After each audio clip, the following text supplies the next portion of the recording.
चलो, assessment of cooperative society, ठीक है, नंबर 14.11। ठीक है। यहाँ पर meaning computation of total income कोई प्रॉब्लम नहीं, एटीपी कोई क्वेश्चन नहीं पूछा जाएगा, पूछा गया तो छोड़ देना। Quantum of reduction income derived from specified activities. अब यहाँ हमने पता है कोऑपरेटिव सोसाइटी का स्लैब अलग से देखा था, 10,000 से 20,000, फिर 20 से 30, 30 से ऊपर, कुछ याद आ रहा है? बाकी सारे अच्छी तरह नया नया होगा ना? हाँ जी, कोऑपरेटिव सोसाइटी का स्लैब। तो अब यहाँ पर बस उसी चीज़ का ध्यान रखना है कि आपको कोऑपरेटिव सोसाइटी प्रोडक्शंस किस हिसाब से मिलते हैं।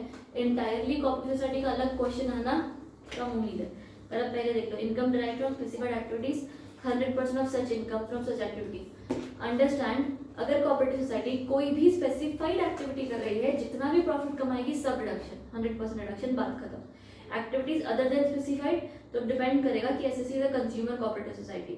अगर कंज्यूमर कोऑपरेटिव सोसाइटी है तो 1 लाख का रिडक्शन मिलेगा, अगर कंज्यूमर कोऑपरेटिव सोसाइटी नहीं है तो 50,000 का रिडक्शन मिलेगा।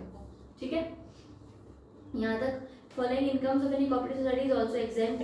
फॉलोइंग इनकम इंटरेस्ट और dividend, letting go down warehouse और इंटरेस्ट और income from house property provide certain conditions are satisfied. सिर्फ थ्योरी हिसाब से देख के रखो। Next, the reduction under section 80P shall be allowed only if such reduction is claimed in the return of income. अब ROI के अंदर आपने क्लेम कर रखा है तो ये आपको मिलेगा बस। स्पेसिफाइड एक्टिविटीज क्या होती हैं एक बार देख लो, और तुम्हें अगर पूछा जाता है तो रटना ही पड़ेगा, तो 2-4 एक्टिविटीज तुम्हें देखनी पड़ेगी। कॉटेज है, बैंकिंग बिजनेस है, एग्रीकल्चर है, मार्केटिंग ऑफ एग्रीकल्चर है। सो 2-4 तो एग्रीकल्चर रिलेटेड ही है, 2-4 दूध गाय वो वाला रिलेटेड होगा। देखो मिल्क, हाँ ये सब है, लाइव स्टॉक, मिल्क, सीड्स, ये सब है। उसके बाद कोऑपरेटिव सोसाइटी वाले फूड, फ्रूट्स, वेजिटेबल्स है, और कोई ऑप्शन नहीं है, रटना पड़ेगा। इसमें समझाने जैसा कुछ नहीं है मेरे पास। कंडीशन टू बी सेटिस्फाइड काट दो, की नोट्स काट दो।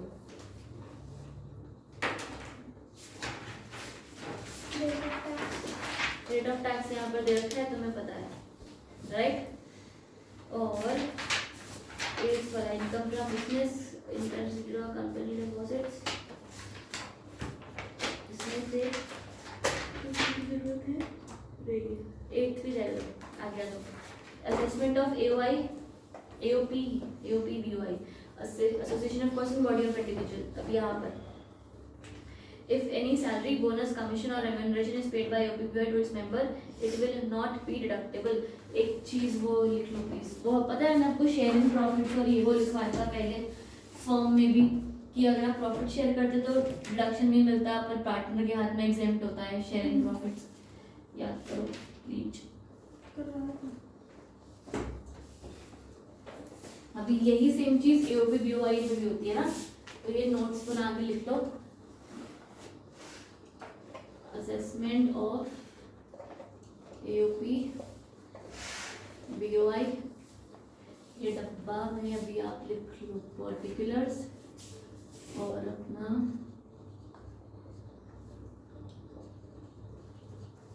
बीओआई और फॉर्म।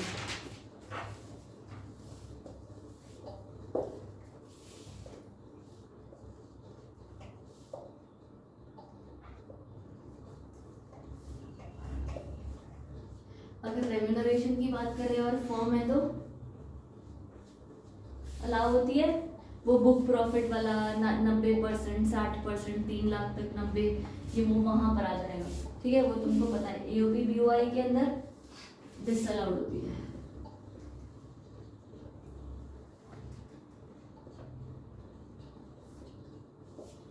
ठीक है,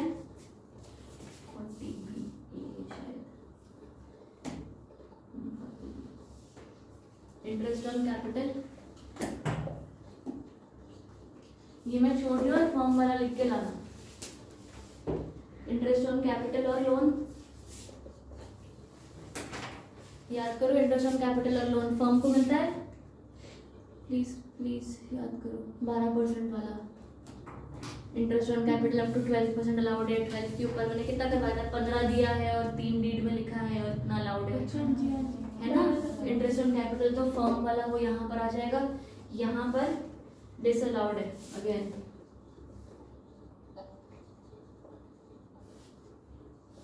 under section 40B(a).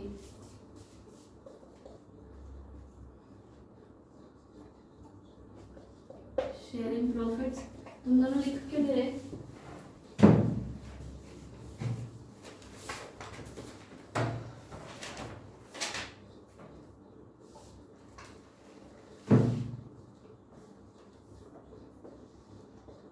Taxable in the hands of member, ठीक है? जो बंदे को मिल रहा है ना शेयरिंग प्रॉफिट्स, अगर फर्म में है तो एग्जेम्प्ट होता है, क्योंकि यहाँ पे रिडक्शन के लिए क्लेम कर सकते हैं। याद आ रहा है मैंने आपको बताया, पार्टनरशिप में आप अलग अलग बंदे की प्रोपोर्शनेट लिख देते हो कि इसकी इतनी इनकम है, करेक्ट? तो आपको यहाँ तो लिखना नहीं है। Taxable in the hands of members पर एओपीबीवाई में टैक्सेबल होता है, और किस हिसाब से टैक्सेबल होता है डिपेंड करता है कि एज पर द इंडिविजुअल की जो रेट्स होते हैं उस हिसाब से, या तो 30% जिसको मैक्सिमम मार्जिनल रेट कहते हैं, साथ साथ में लिख लो प्लीज, 30% जिसको मैक्सिमम मार्जिनल रेट कहते हैं, और या तो 40% फॉर फॉरेन नहीं for members being a foreign company. Can we have this table? कौन सा वाला? Okay. ये Very good. Sharing profit.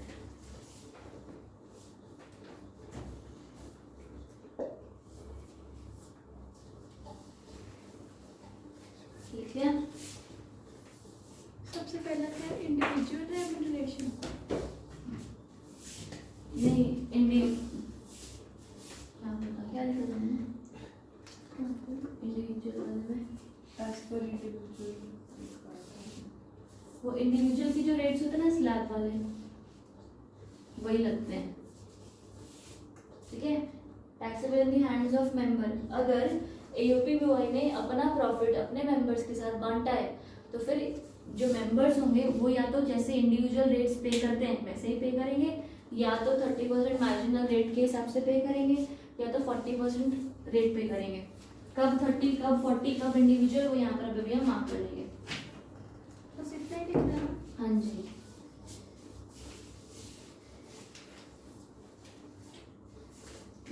Chapter खत्म करना है।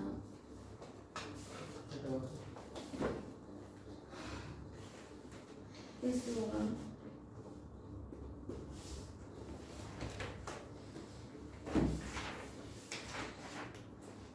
एलसीएम जीएसटी जो कल थोड़ा थ्योरी करेंगे यार, ये क्या है?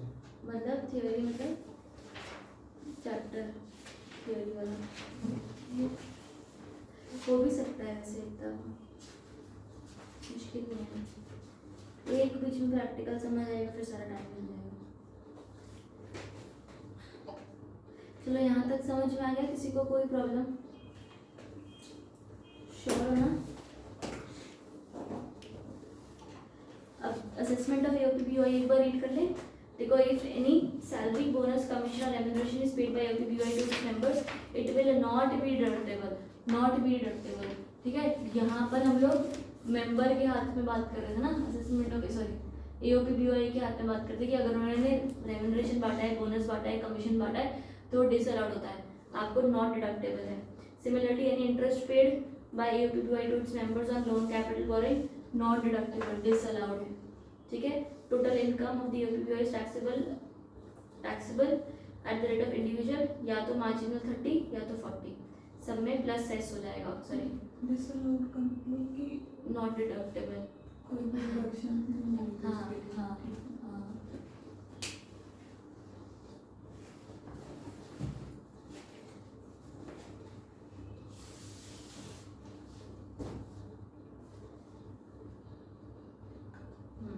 यहाँ तक ठीक है? उसके बाद अगला डब्बा खाट दो और की नोट्स पे आ जाओ जल्दी से। अगला डब्बा कौन सा सी को? सी पॉइंट की नोट्स पे काटे नहीं, की नोट्स पढ़ने हैं। Of only company as member वाला डब्बा काटना है। वाह कसम, मुझे भी नींद दिला दी, कितनी बात मार रहा है।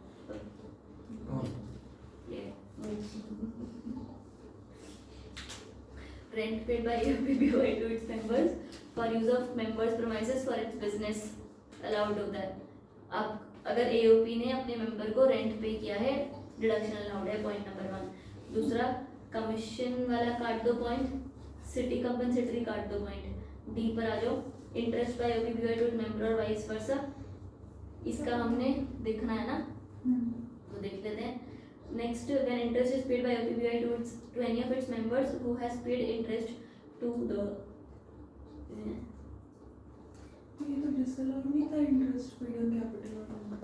हाँ, पर यहाँ पर अलाउड लिखा भी नहीं है ना, इन्होंने वो लिखा हुआ है कि कैसे होगा. अब एक चीज देखो, इस चीज को पढ़ो मत, मैं जो लिखवा रही हूँ वो लिख लो, वही याद, वही काफी हो जाएगा तुम्हारा.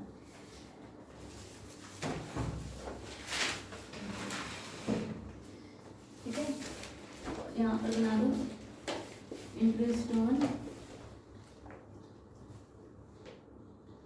लोन और कैपिटल, ये हेडिंग डाल देना. अगर पॉइंट नंबर 1, अगर एक AOP या तो BOI में किसी उसके मेंबर मिस्टर मेंबर को इंटरेस्ट दिया है, एग्जाम्पल के तौर पर लिख रही हूँ 12,000 का. ठीक है, इंटरेस्ट दिया है एग्जाम्पल के तौर पर 12,000 का. अभी भी हमने पढ़ा, वो क्या होता है, बस यहाँ पर डिसअलाउड लिख लो.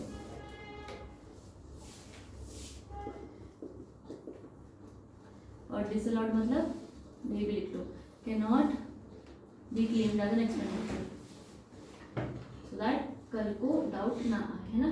Can not be claimed as expenditure. पक्का बात, यहाँ तक सेट. इंटरेस्ट है 12,000. हाँ, ठीक है, बढ़िया. सेकंड पॉइंट लिखो. कई बार ऐसा होता है कि जो AOP या BOI है ना, उनको ये हमारा मिस्टर, यहाँ पर चलो A लिख लेना, मिस्टर मेंबर A, और ये जो मिस्टर मेंबर B है वो इंटरेस्ट पे करते हैं. अब एरो इधर जा रही है, ठीक है, वो इंटरेस्ट पे करते हैं. ये इंटरेस्ट पे कब कर सकते हैं, for example it is interest on drawings. ये तुमने देखा होगा ना, डिसअलाउड ड्राइंग्स. है क्या नाम है? क्या चीज, ये नीचे वाला इसमें ये लिखना पड़ेगा अलग से. यहाँ तक समझ में, इंटरेस्ट पे करते हैं. करते कब हैं, जब उन्होंने कुछ ड्राइंग्स करी और उस पर इंटरेस्ट पे करेंगे. ये जो इंटरेस्ट होगी ना, ये इंटरेस्ट होगी, it is treated as an income. ये तो मिल रही है ना AOPBY को, कहाँ से अलाउड डिसअलाउड कुछ भी नहीं करेंगे, इसको करेंगे income. This is treated as an income in the hands of AOPBY. चल लिख भी लो, एग्जांपल 6,000 है तो treated as income in the हाथ ऑफ AOPBY. यहाँ तक लिख लिया, इसे बता रही हूँ मैं.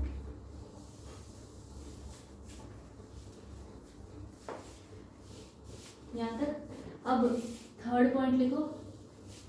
कई बार ऐसा होता है कि ये अभी सेम चीज हो रही थी, पर कई बार एक AOP या BOI अपने मेंबर को इंटरेस्ट पे भी करती है, और वो मेंबर इसी AOPBY को भी इंटरेस्ट पे या करता है. ठीक है, वाइस वर्सा काम हो रहा है, दोनों एक दूसरे को पे कर रहे हैं. फिर क्या करेंगे, फिर वो नेट इफेक्ट डालेंगे उन लोग. और ये नेट इफेक्ट आएगा कैसे,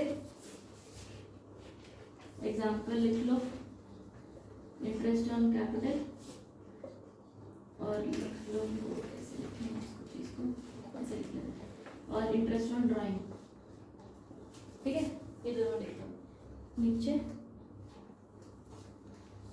अगर तुम्हारा इंटरेस्ट ऑन कैपिटल है 12,000 और इंटरेस्ट ऑन ड्राइंग है 8,000, नेट इफेक्ट कितना आया, 4,000 का. जो चीज ज्यादा वाली है ना, इसका इफेक्ट यहाँ पर डाल दो. इंटरेस्ट ऑन कैपिटल है तो इफेक्ट क्या होता है, तो बस ये जो 4,000 है वो डिसअलाउड हो गया. ठीक है, ज्यादा दिमाग नहीं लगाना. मान लो ये 12,000 है और ये 14,000 है, 2,000 है। ज़्यादा क्या चीज़ है? 14 और taxable revenue अमाउंट इतनी 2000 की टैक्सेबल। हाँ नेट इफेक्ट, क्योंकि दोनों इधर उधर चला गया ना इसलिए, तो नेट इफेक्ट कर देंगे बस।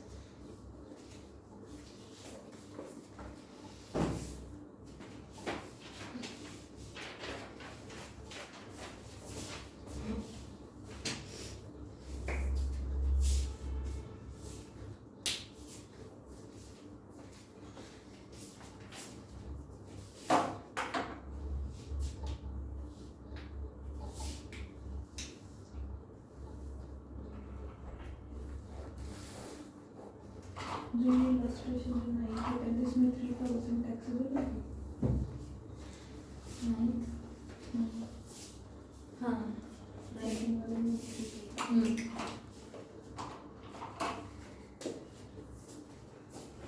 आ गया समझ? कर लेना इलस्ट्रेशन। 9th और 10th इलस्ट्रेशन बहुत आसान है, ये ध्यान देके हो जाएगा तुमसे। हो गया ना? अगला आ जाओ next topic, computation of tax of AOP-BOI। ये ना वैसे इंपॉर्टेंट है नहीं, पर मैंने तुमको वो 30% मार्जिनल ये वो बता रखा है, तो उस चक्कर में एक बार देख लो। फर्स्ट डब्बा क्या लिखा है? Where none of member is foreign. जब कोई भी बंदा फॉरेन नहीं होता तो वो 40% नहीं आएगा। हमने देखा था ना 40% फॉरेन होता है तब आता है, तो बस यहाँ पर एक मार्क करो। अगर कोई भी बंदा फॉरेनर नहीं है तो 40% नहीं आएगा, पॉइंट नंबर 1। अब A1 देखो, A1 क्या है? When none of the member has income exceeding maximum amount chargeable to tax। मतलब क्या हुआ? एक, हाँ, तो एक अगर BOI है, ठीक है, उसमें 3 मेंबर है A B C, एक की इनकम 2 लाख है, एक की 1.5, एक की है सिर्फ 50,000, ठीक है। तो किसी की भी इनकम अबव एग्जेम्पशन लिमिट है। अगर किसी भी की इनकम अबव एग्जेम्पशन लिमिट नहीं है तो तुम्हारा टैक्स कैसे चार्ज होगा? Income is taxable as if AOP-BOI is individual. बढ़िया आया समझ? बढ़िया बढ़िया बढ़िया। चलो नेक्स्ट टॉपिक, A2 में क्या लिखा है? Where one or more member has income exceeding maximum chargeable, मतलब ये इसकी इनकम 4 लाख है, तो फिर जो तुम्हारा AOP-BOI होगा ना उसका 30% पर इनकम चार्जेबल होगी, मैक्सिमम मार्जिनल लिमिट। हर एक की 30 है टोटल इनकम। नहीं, हम इनकी इनकम देख रहे हैं और AOP की इनकम पर टैक्स लगा रहे हैं, ठीक है। अगर इनकी इनकम 2.5 लाख से कम है तो AOP भी एज एन इंडिविजुअल टैक्स होगी। अगर इनकी इनकम 2.5 लाख से ज़्यादा है तो AOP पर स्ट्रेट 30% टैक्स लगेगा। आया समझ? देख लो next, where one or more member exceeding the maximum amount तो 30%, और where shares of members are indeterminate, नहीं पता चल रहा कितने के हैं, तो भी 10, तो भी क्या नाम है इसका? 30%, 30%, 30%, 30, ठीक है। उसके बाद next, tax incidence on members. Member का क्या हाल होगा? बस मेंबर को भी 30% देख लो वहाँ पर। नहीं सॉरी, मेंबर नहीं, share of member is not taxable. हाँ सॉरी।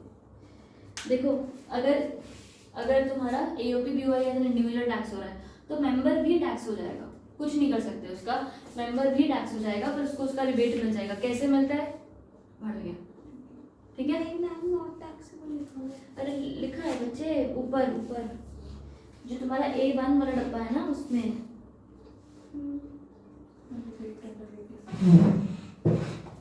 ठीक है। थियोरेटिकली याद करना हमको, ये चीज एक बार समझ में आ गई ना। अगर AOP-BOI के जो मेंबर्स हैं उनकी इनकम 2.5 लाख से कम है तो AOP-BOI भी एज एन इंडिविजुअल टैक्स होगा, बात खत्म। मेंबर्स का क्या? मेंबर्स भी एज एन इंडिविजुअल टैक्स होंगे पर उन्हें रिबेट मिल जाएगी। आ गया समझ? अगर AOP-BOI के मेंबर्स की इनकम 2.5 लाख से ज़्यादा है तो फिर AOP-BOI स्ट्रेट 30% पर टैक्स होगा और मेंबर्स की इनकम पर कोई टैक्स नहीं लगेगा। क्यों? क्योंकि कंपनी से हमने AOP से स्ट्रेट 30% का टैक्स ले लिया है, ठीक है। पक्की बात है। नेक्स्ट A2 में आएगा 30%, और तुम्हारा B वाला वेयर शेयर्स ऑफ द इनडिटरमाइंड तब भी 30%, ठीक है। और बाजू में एज गिवन अबव मतलब अगर नहीं इंडिटरमाइंड है और 30%, जहां हमने एओपी से 30% टैक्स ले लिया वहां पे मेंबर्स 30%। हाँ जी Not taxable. वहाँ मेंबर्स नॉट टैक्सेबल होंगे, ठीक है। अगर हमने एओपी से 30% ले लिया तो मेंबर्स नॉट टैक्सेबल होंगे, कटवा दूंगी सारा, ठीक है। उसके बाद next where one or more partners है फॉरेन कंपनी, तो वही सेम चीजें हो रही है बस 40%, ठीक है। फॉरेन कंपनी है ना। इसमें भी वही है, मेंबर्स इनकम नॉट टैक्सेबल। नहीं, इसमें फर्स्ट वाले इसमें में सब में 40 40 ही है। हाँ।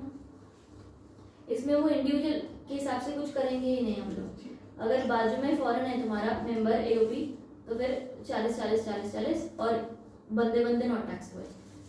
आ रहा है समझ? हाँ जी। एक बार पढ़ना पड़ेगा तुम्हें, कुछ ऑप्शन नहीं है यहाँ पर, अब करना ही पड़ेगा। हुआ सेट? इतना ही ध्यान रखना है कि किस हिसाब से टैक्स लगता है। अगर मेंबर्स की इनकम 2.5 से कम तो एओपी इंडिविजुअल की तरह टैक्सेबल। अगर मेंबर की इनकम 2.5 से ज़्यादा तो इंडिविजुअल 30% पर टैक्सेबल। मेंबर एक फॉरेन है तो एओपी 40% से टैक्सेबल, ठीक है। अगर एओपी 40 या 30% से टैक्सेबल तो मेंबर एग्जेम्प्ट। पक्का? चलो ठीक है, आगे है ये रिबेट 86 करनी है, नहीं करनी काट दे। यार, इसको ना काटो मत पर मैं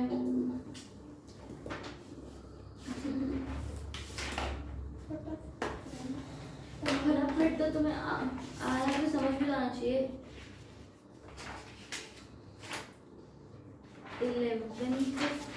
11th काटना मत, पर अभी ये छोड़ दो।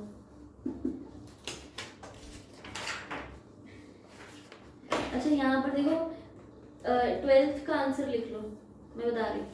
पहले तो ये क्या ना ऊपर स्टेटमेंट लिखना है 12th वाले में, एज द वो प्रॉफिट शेयरिंग रेशियो हमको पता है ना, पीएसआर लिख लो। पीएसआर नोन है, PSR ये लिखी 2:1। हाँ 2:1 प्रॉफिट शेयरिंग रेशियो नोन है, पॉइंट नंबर 1। और कोई भी मेंबर की इनकम 2.5 लाख से ऊपर नहीं है, ठीक है। तो AOP BOI shall be taxable as, ये नॉर्मल सैलरी के साथ टैक्स। Very good. हाँ कौन सी नॉर्मल सैलरी? वही अपने क्या कहते हैं ऑप्ट आउट वाले और डिफॉल्ट वाले जो भी चल रहे होंगे। इसमें पहले लॉन्ग टर्म सेपरेट इसका करेंगे, पहले शॉर्ट टर्म करेंगे, सेपरेट short term करेंगे, करेंगे। फिर जो बची उस पे स्लैब, और ये पे तो स्टैंडर्ड है। ठीक है, वैसे निकालना है। तो तुम्हारा साढ़े ये क्या 5,40,000 है ना? 5,40,000 1,20,000 पे अपना 20%। हाँ 5,40,000 को कर दो बाई करके। और 80 पे कितना लगेगा? 12.5। नहीं 20 ही अज्यूम करके चल लो, पुराना है करके चल लो। 5,40,000 है ना उसकी टोटल इनकम। ये समझ में आई ना कैसे आई? इसमें से जो लॉन्ग टर्म कैपिटल गेन होगा उसका तुम्हारा है 1,20,000 पर 20%, तुम्हारा आया ये 24,000। जो शॉर्ट टर्म कैपिटल गेन है उसको अज्यूम कर रहे हैं हम 80,000 है, और 80,000 का 20% पर टैक्सेबल है, और आएगा 16,000 विच इज 45,000। उसके बाद जो बैलेंस है तुम्हारी 3,40,000 आई, जिस पर अगर तुम टैक्स निकालते हो 4500 आते हैं। 4,500 आता है। रिबेट मिल जाएगी 4500 की। हाँ बस ले आएगा। रिबेट क्यों मिलेगी? तो बाद में भी इंडिविजुअल ने ट्रीट करना है इसको। It shall be treat taxable as an individual. पर इनकम 5 लाख के ऊपर है ना बच्चे। अच्छा, टोटल इनकम। हाँ तो हाँ तो इसकी टोटल इनकम 44,500 आई, ठीक है। इसमें स्ट्रेट प्लस 4% कर दो। 4500 नहीं आएगी, सिर्फ 4 नहीं आएगा, सिर्फ 4। ये और ये तो 49 होएगा ना, 49500। 4 हम अच्छा, 45,000 हाँ। प्लस 44। हाँ ठीक है ना 49500 यस मैम। प्लस 4% करके निकालना होता है माइनस, क्योंकि अब मैंने कैलकुलेशन करके 4 पे करी 51,480। 51480 सुन लो बच्चा पार्टी 51480 निकाल दिया गया 13th काटो। चलो ट्रस्ट, अब नाउ ट्रस्ट यू मी। ये आज पूरा करना है, फिर कहाँ से करना है?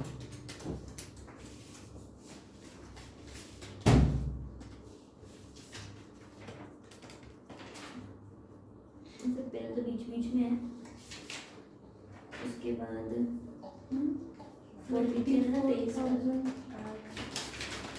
40 आएगा यहाँ पर, 45 नहीं आएगा। 24 प्लस 16 40 नहीं होगा, ऊपर ऊपर ऊपर प्लस 4500। हाँ जी, तब करके आपने वो 46280 आएगा। 44500। हाँ जी, फिर इसके ऊपर सेक्स लग के 46280 आएगा। ठीक थी। तो भी किया 1 2 3 4 प्लस में आपको ये करना है। 7 11 से मत करो यार, कोई बात नहीं, बस खत्म होने वाला है। आज एक दिन थोड़ा सा फिसड़ लो, हो गया, फिर खत्म करेंगे। सोच कल से किताब नहीं लानी, किताब चलेगा वहाँ। नहीं हम ले आएंगे, ओ बच्चे नहीं आ छावा ऐसे करो। कल से लाएंगे, डायरेक्ट टैक्स खत्म। क्या बात है। What is trust? क्वेश्चन एक नहीं हो रहा, डायरेक्ट टेक्स्ट करो। मैंने खत्म करा दिया, बाकी तुम्हारी सिरदर्दी। प्रैक्टिस करो यार, तुम प्रैक्टिस नहीं कर रहे हो। टाइम तो है नहीं मैम प्रैक्टिस करने का। कब करोगे और फिर प्रैक्टिस? मैं जो आप पढ़ाते हैं उसको घर जाके रिवाइज करें कि हम प्रैक्टिस करें। दोनों काम करने पड़ेंगे, सुबह प्रैक्टिस कर। उधर वो वाले ECIPL भी पढ़े, वो भी पढ़े। क्या क्या ये टाइम इतना ना, पेपर चेक करने के लिए इनको 2.5 महीने चाहिए। 1 महीने में पेपर चेक कर दो, नॉर्मल ज़्यादा टाइम इन पे तो सीरीज इतने बच्चे भी नहीं है। पेपर चेक कर से पास फिर भी नहीं करते। जुलाई में ले आराम से, अगस्त में रिजल्ट निकाल दो। क्या 2.5 महीने पहले ध्यान रख कर ही रखो। क्या है बात तो तुम्हारी सही। बीकॉम पढ़े हम, क्या बीकॉम करें हम, चिड़ी बेचारी की इंस्टाग्राम चलाए डबल हम, ही पीन में। इंस्टाग्राम पे चलाते हो। इंस्टाग्राम चलाए हम, फेसबुक चलाए हम, स्नैपचैट चलाए हम, इंस्टाग्राम तो आप चलाते हो। स्नैपचैट चलाए हम, व्हाट्सएप करें हम, हाँ। मूवी भी देखनी ऊपर से, फिर नेटफ्लिक्स भी तो है। क्या क्या करेगा इंसान तो। अब्बा पढ़ो सोचा। What is trust? Trust is an obligation annexed to the ownership of the property and arising out of confidence reposed in and accepted by the owner or declared and accepted by him in the benefit of another and the owner. जैसे ही वो ChatGPT का Ghibli वाला काम खत्म हो जाए, इसकी photo खींचना, उनको बोलना इसको सरल भाषा में बता इसको क्या बोलते हैं, और फिर वो याद कर लेना। ठीक है, यहाँ पर फिलहाल तुम्हें याद क्या करना है। आप जब डोनेशंस करते हो, जिस दिन पैसा है उस दिन किया, जिस दिन मन है उस दिन किया, फिर छोड़ दोगे, कभी तो बोर हो जाओगे ना। पर जब आपने ट्रस्ट क्रिएट कर दिया इस चीज को लेकर, तो जैसे ही ट्रस्ट क्रिएट किया है तो एक परमानेंट ऑब्लिगेशन हो जाती है। प्रॉपर्टी दे दी है, वो प्रॉपर्टी अब तुम्हारे पास रिपोज होने के लिए बहुत सारे लीगल ऑब्लिगेशंस होंगे, तो तुम ऐसे ही प्रॉपर्टी अपने पास नहीं ले सकते हो। तो creating a trust ensures that you have provided a property in the name of an organization which will now be making donations. ठीक है, तो ट्रस्ट का वो वाले ऑब्लिगेशंस हैं। अब आगे ऑथर कौन होता है ट्रस्ट का? जो बंदा पैसा ये बनाता है, ट्रस्ट बनाता है, किसी को बोलता है कि भाई मैं प्रॉपर्टी दे रहा हूँ, लो डोनेशन करो। ट्रस्टी जो एक्सेप्ट करेगा और प्रॉपर्टी को संभालेगा। बेनिफिशियरी जिसका फायदा हो रहा है, ट्रस्ट प्रॉपर्टी जिस प्रॉपर्टी से फायदा हो रहा है, और फाइनली इंस्ट्रूमेंट यानी कि ट्रस्ट की डीड।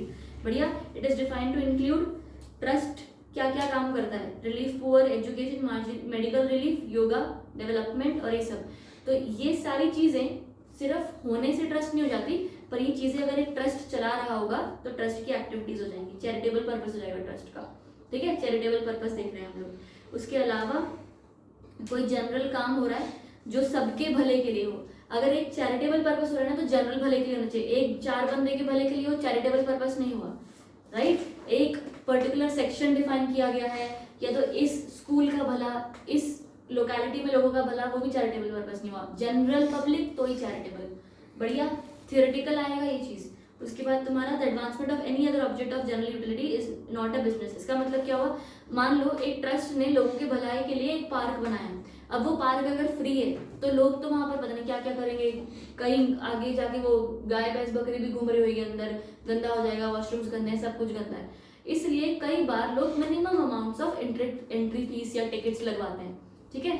ये उनकी बिजनेस इनकम नहीं है। पहले ये नोशन आया था कि अगर ट्रस्ट ऐसे वैसे इकट्ठे कर रहा है तो इसकी बिजनेस इनकम बना दो, पर ये बिजनेस इनकम नहीं है।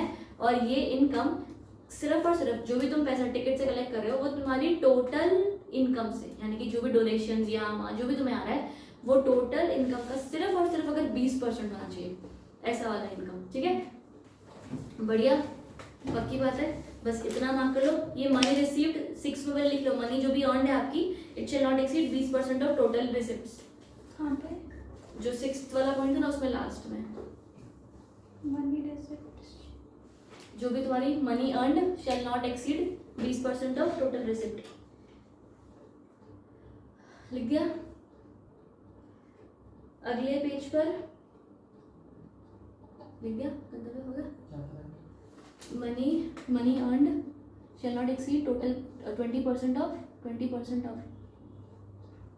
Total receipt. अगले में यो अनलेस का डब्बा है ना, लास्ट में मिला, अनलेस का डब्बे का सेकंड पॉइंट खाली पढ़ दो, बाकी काट दो ऊपर का, समझ आया? कौन से पेज?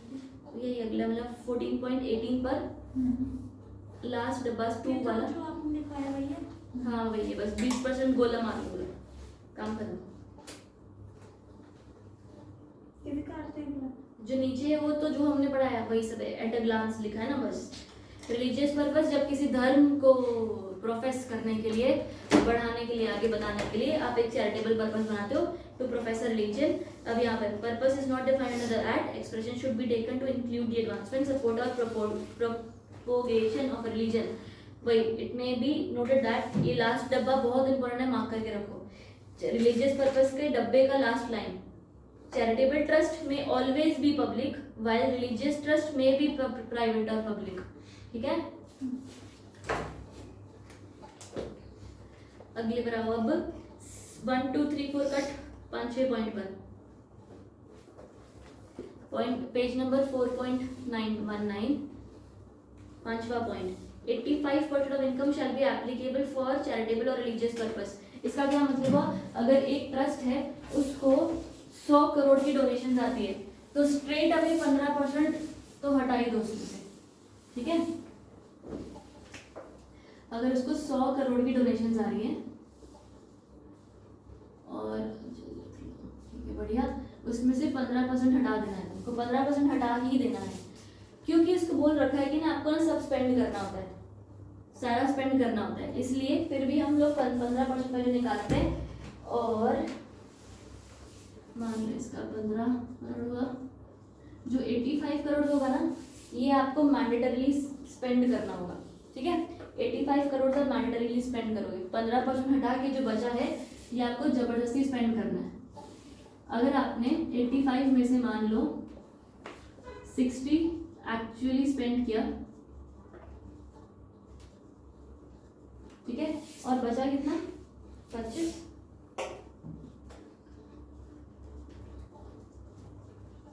अगर ये एक्चुअली स्पेंड किया तो ये तुम्हारा एग्जेम्प्ट हो जाएगा, मतलब नॉट टैक्सेबल हो जाएगा।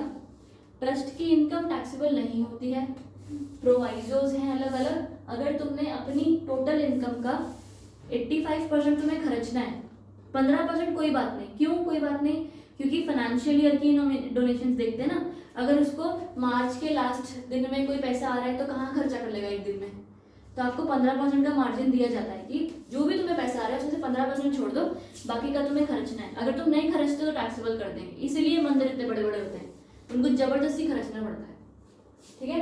चलो, तो ये 60% तक तुम्हारा एग्जाम्पल हो गया, ये एग्जाम्पल है ना, ये तो उस तरीके से ध्यान रखना। और जो 25 है ये भी एग्जाम्पल है, कल को 60 और 25 मत कर देना प्लीज। तो अगर एग्जाम्पल से 60 एग्जाम्प्ट कर दिया, 60 करोड़ खर्च कर दिया, बाकी का 25 ऐसे अगर उसने नॉट स्पेंड है तो टैक्सेबल हो जाएगा, राइट। पर मान लो मुझे पैसा इकट्ठा करने की जरूरत है, मैं हर साल तुम जबरदस्ती मेरे से लगा रखी है कि भाई खर्चा कर दो, मुझे पैसा इकट्ठा करके एक बड़ी जमीन लेनी है, तो तुम तो ऐसे जबरदस्ती मेरे को लेने नहीं दोगे ना। तो तुम दूसरी चीज क्या कर सकते हो, जो नॉट स्पेंड अमाउंट है उसको एक्यूमुलेट कर सकते हो, इकट्ठा कर सकते हो।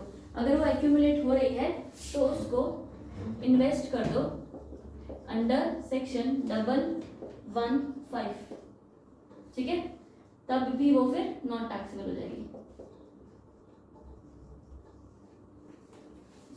और this income should be used with in 5 years।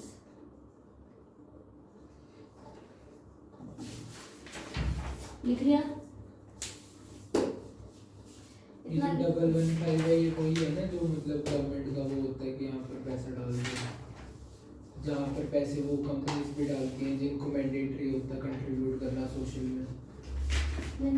CSR चाहिए, ये 115 दे रखा है भाई, वो 135 है।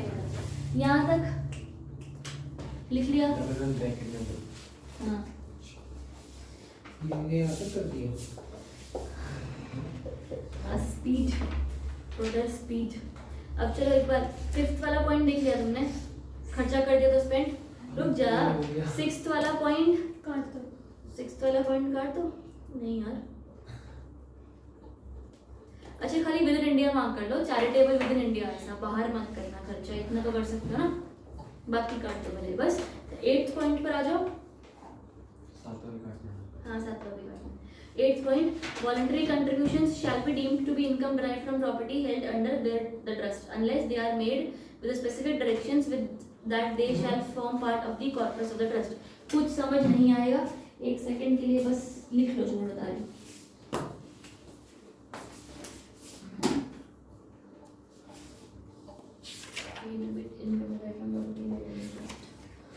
ठीक है, जो ट्रस्ट को जो डोनेशंस मिलती है ना, ठीक है, वो 2 टाइप की होती है, एक होती है वॉलंटरी, एक होती है कॉर्पस। ठीक है, जो कॉर्पस होती है वो कोई पर्पस के लिए फुलफिल एन ऑब्जेक्ट मिलती है। भाई मैं आपको पैसा दे रही हूँ, आप यहाँ पर जमीन ले लो, मैं आपको पैसा दे रही हूँ, ये बच्चों को पढ़ा दो, आपको पैसा दे रही हूँ, यहाँ पर मंदिर बना दो, यहाँ पर पैसा दे रही हूँ, मस्जिद उड़ा दो। Corpus for the objective. अगर यहाँ पर होगा तो ये एग्जेम्प्ट होगा, टैक्सेबल नहीं होगा, ठीक है। और अगर वॉलंटरी होगा तो ये 85-85 खेलना है, अगर इसमें से 85 तुम्हें स्पेंड करना है तो टैक्सेबल नहीं होगा, ठीक है। बढ़िया,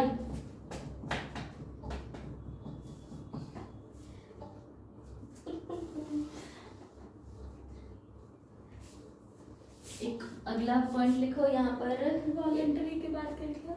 वो 85 वाला गेम खेलेंगे यहाँ पर वॉलंटरी के बाद, ठीक है। 8th पॉइंट डन है। 9th पॉइंट के बाद जो मैं कहीं जगह देख लो, लिख लो कि जो आपका मनी रिसीव होता है, मनी रिसीव होता है एक उसको क्या नाम है इसका, ट्रस्ट को। ये कौन सा वाला पॉइंट कराया आपने, कॉर्पस वॉलंटरी? 8th वाला जो मनी रिसीव होता है ना, वो वाला अप्लाई भी होता है, यूज होता है, जिसको हम स्पेंड कहते हैं। तो जो मनी रिसीव है उसके स्पेंड को हम कहते हैं एप्लीकेशन। और ये जो एप्लीकेशन होगा ये 2 जगहों पर हो सकता है। It can be revenue expenditure, it can be capital expenditure. आप खर्चा करो काफी है, रेवेन्यू में कर रहे हो या कैपिटल में कर रहे हो, हमें फर्क नहीं पड़ता। यहाँ तक समझ में आ रहा है? पक्की बात है। अब जो रेवेन्यू एक्सपेंडिचर है वो किसी रिलीजियस वाला है, अगर फॉर एग्जांपल, तो किसी पंडित की सैलरी भी हो सकती है, कहीं का कोई काम कर्मचारी की सैलरी भी हो सकती है, और रेवेन्यू भी हो सकता है। कैपिटल एक्सपेंडिचर आपने कुछ जगह खरीद ली, बेच दी, तो अगर जैसे हम 35 AD बिजनेस में देखते थे, कोई कैपिटल एक्सपेंडिचर का 100% रिडक्शन मिला तो उसका डेप्रिसिएशन मिलेगा नहीं। बस ये चीज वहाँ करेंगे। ठीक है, तो 10th भी पॉइंट हो गया। 10th पॉइंट का last word, can not claim any exemption of section 10 और 11 और क्या हो गया, नहीं 9th पॉइंट सॉरी, डिडक्शन और depreciation will not be allowed. ये बस ऐसे लिखना था, रेवेन्यू और ये कैपिटल, इसके बाद कुछ नहीं। ये भी एग्जेम्प्ट है, मतलब कैन बी क्लेम्ड हो सकता है, ये भी क्लेम एज एक्सपेंडिचर हो सकता है, हो गया यार, और ये भी क्लेम एज एक्सपेंडिचर होता है। So that is depreciation not allowed है। ये लिख ले 100% रिडक्शन, जो समझ में आता है लिख लो यार। बढ़िया। 10th पॉइंट में क्या लिखा है, वेयर ट्रस्ट और institution has been granted registration for purpose of availing exemption 11 और नीचे लिख लो 10th में exempt income not taxable, नहीं exempt income also taxable, except exempt income taxable except page turn करो और 2 इनकम लिखी उसको टिके मार लो बस, एक एग्रीकल्चर है और एक दूसरी।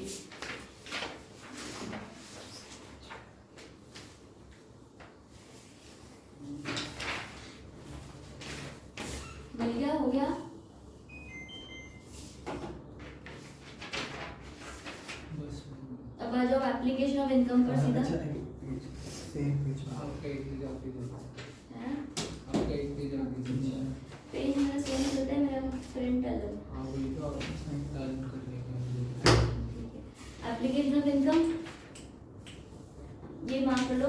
देखो अगर आपने कोई लोन को रिपे किया है, मिल गया, हाँ ये वाला, हाँ, और भी एप्लीकेशन ऑफ इनकम है, बस ये है ना, ये वाला, बाकी सब काटना है बीच की चीजें। Straight away application of income, wherever any loan taken to fulfill one of the objects, अगर आप लोन रिपे कर रहे हो वो भी एप्लीकेशन ऑफ इनकम मानी जाएगी। हम एप्लीकेशन देख रहे हैं क्या क्या होती है। सेकंड, अगर कोई एजुकेशन ट्रस्ट है, सेकंड पॉइंट में प्लीज फटाफट देखो, अगर एजुकेशन ट्रस्ट है, किसी बच्चे को लोन दिया गया है पढ़ाई करने के लिए, वो भी एप्लीकेशन ऑफ इनकम मानी जाएगी। मिल गया, मिल गया, मिल गया, मिल गया। Second point. थर्ड पॉइंट, 85 वाला जो है 85% जो स्पेंड करनी है टोटल अमाउंट, उसमें ये कंसीडर करेंगे। ट्रस्ट कहाँ कहाँ खर्चा करता है ना, उसके बारे में बात कर रहे हैं हम। तो ट्रस्ट को बोला जितनी भी तेरी इनकम है उसका जबरदस्ती 85% को स्पेंड करना पड़ेगा, अगर नहीं किया तो हम टैक्सेबल कर देंगे, अगर तूने कर दिया खर्चा तो एग्जेम्प्ट है। आया समझ? 15% की माफी दी है कि कोई बात नहीं, जैसे अचानक से समझ ले 31 मार्च को रात को 11 बजे पैसा या फिर 1 घंटे में कहाँ स्पेंड करेगा वो, तो 15% दिया हुआ है चांस तुम्हें। 1 घंटे में 85% में कहाँ करेगा? पर 15% कितना ही पैसा देगा, बाकी 85 तो तुम्हें पहले ही आ रखा है ना। मैं बोलूँ लास्ट में तुम्हें कोई पैसा एक्स्ट्रा आया टोटल का।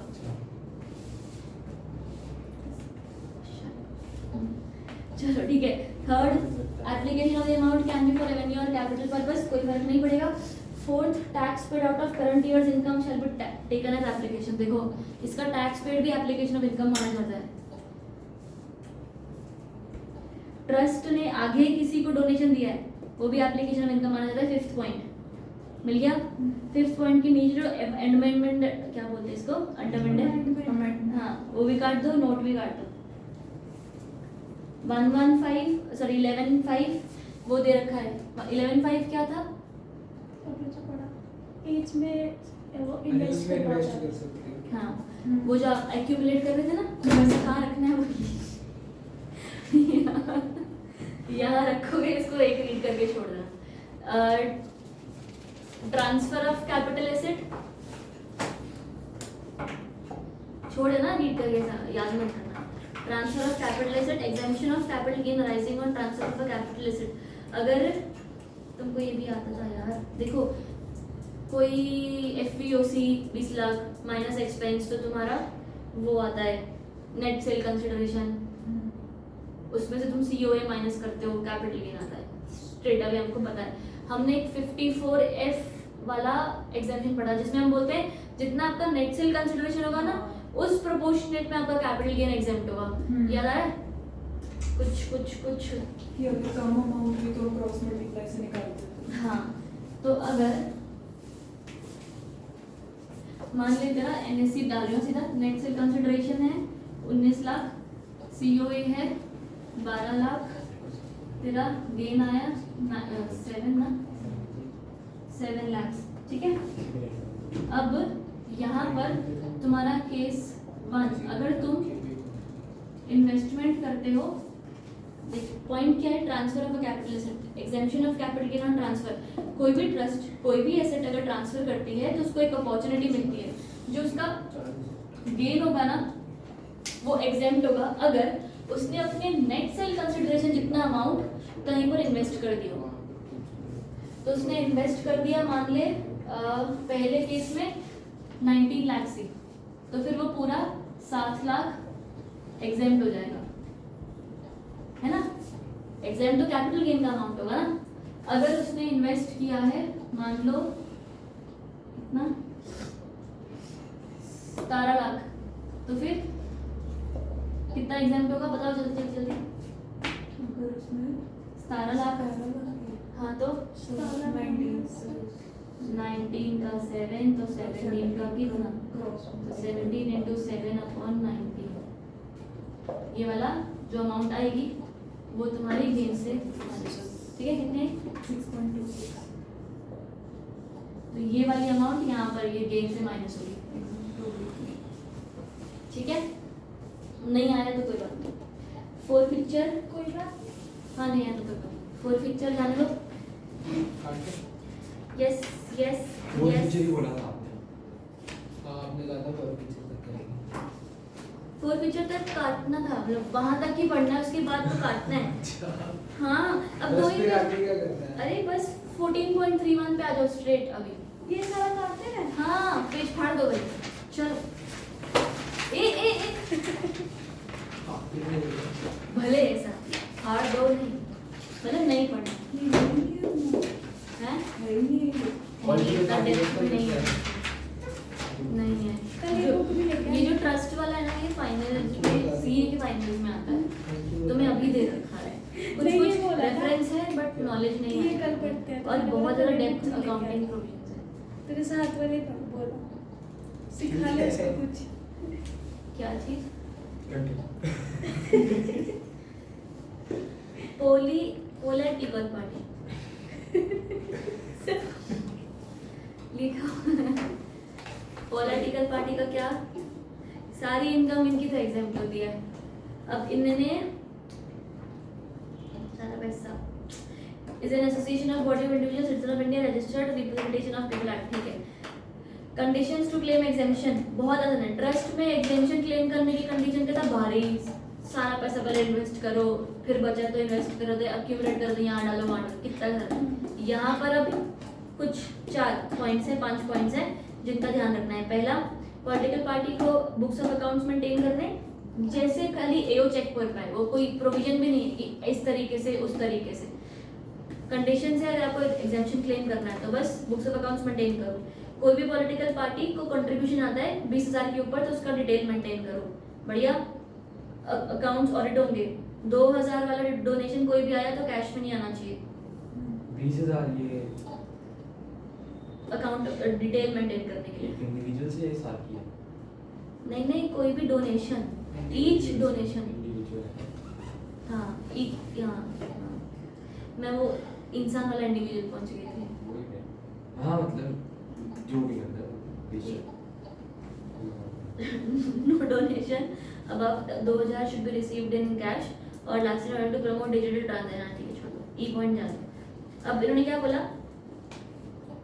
हो गया ना।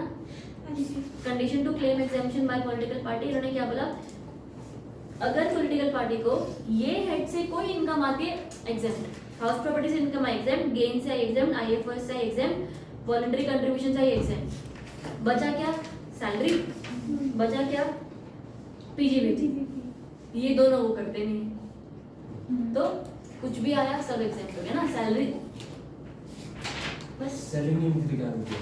अरे पॉलिटिकल पार्टी मेंबर्स को मिलती है ना, ठीक है। उसके बाद इलेक्टोरल ट्रस्ट, वो वही जो वोटे वोटे संभालता है, तो अब यहाँ पर entire income of electoral trust is exempt if trust distributes to the political parties at least 95% of the aggregate donation received by it.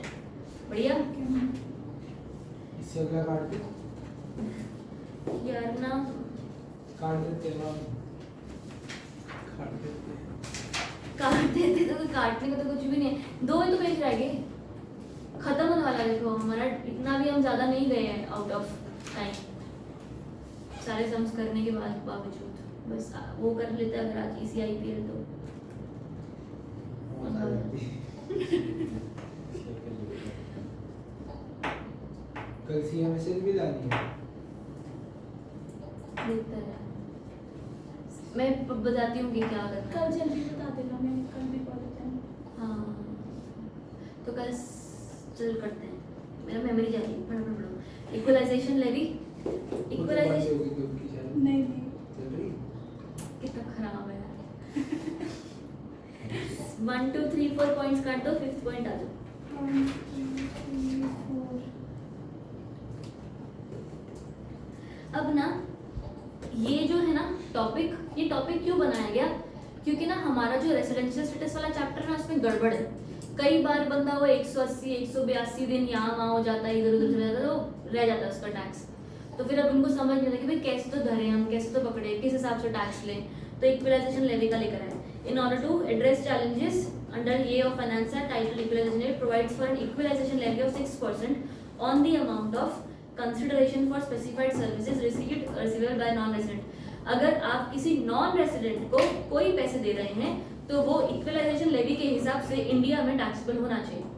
ठीक है, अब वो बंदा तो बाहर है, इसकी इनकम रिसीव बाहर हो रही है, सब कुछ बाहर है, ठीक है, काम बाहर से कर रहा है वो, तो बोला मैं इंडिया में टैक्स क्यों दूं, वो तो नहीं देगा ना, बच ही जाएगा। इन दैट केस हमने ऐसे कहा कि अगर कोई बंदा इंडिया में टैक्स नहीं दे पा रहा है तो इक्वलाइजेशन लेवी के हिसाब से TDS जैसा कुछ कर दिया कि इसको पैसे देने से पहले 6% काट लो। ठीक है, तो अब 6% of the amount of consideration for specified services received और रिसीवेबल सब काट लिया जाएगा। किसका, लेकिन not having permanent establishment in India, सिर्फ उसका ही। ठीक है, बंदा बाहर ही होना चाहिए, from resident in India who carries out business और प्रोफेशन और from non resident who has permanent establishment. 6% किसका डिडक्ट होगा, हाँ बाहर वाले बंदे का। कौन डिडक्ट करेगा, इंडिया परमानेंट एस्टैब्लिशमेंट वाला। ये परमानेंट एस्टैब्लिशमेंट वर्ड इंपॉर्टेंट है, बढ़िया मार्क किया, परमानेंट एस्टैब्लिशमेंट वर्ड इंपॉर्टेंट है। उसके बाद सेक्शन 166 कौन सा बंदा, ये अगेन वही आया, देखो परमानेंट एस्टैब्लिशमेंट वाला बंदा डिडक्ट करेगा रेट 6% पर for a specified service only. Specified क्या होती है जानना, आया कि नहीं आया।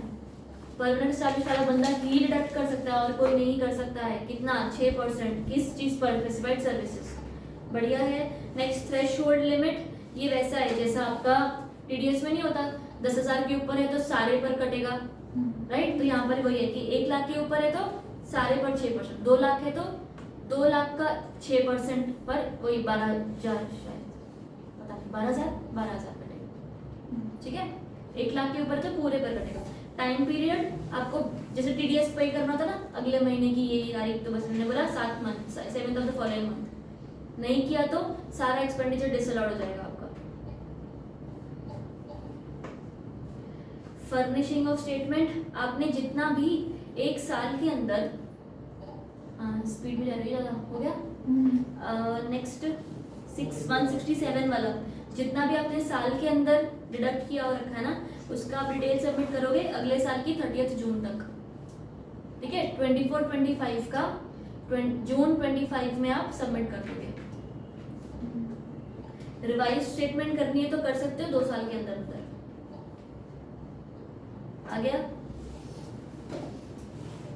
पक्का, सीधे आओ स्ट्रेट, सेकंड क्लास डब्बा 170, इंटरेस्ट ऑन डिलेड पेमेंट्स 1%, वही जो उधर था वही है। अगर आपने टाइमली गवर्नमेंट को पे नहीं किया तो 1% डिले वाले के हिसाब से मंथ और पार्ट ऑफ मंथ आपका 1% इंटरेस्ट लगेगा। पेनल्टी भी इनकी है, पेनल्टी वहीं पर पढ़ लो, ज़्यादा है। Penalty equal to the amount of levy, जितना डिडक्ट करना था वो पूरी पेनल्टी मान ली जाएगी तुम्हारी। That he fail to deduct would be applicable. बढ़िया, जितना अमाउंट डिडक्ट करना जितना अमाउंट डिडक्ट नहीं किया वो सारा आपकी पेनल्टी मानी जाएगी। और पेनल्टी है 1000 पर डे अब अच्छा ठीक है 1000 पर डे।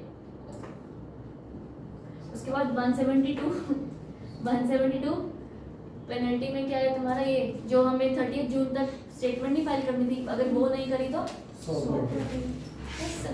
100 per day. चल शाबाश, धन्यवाद।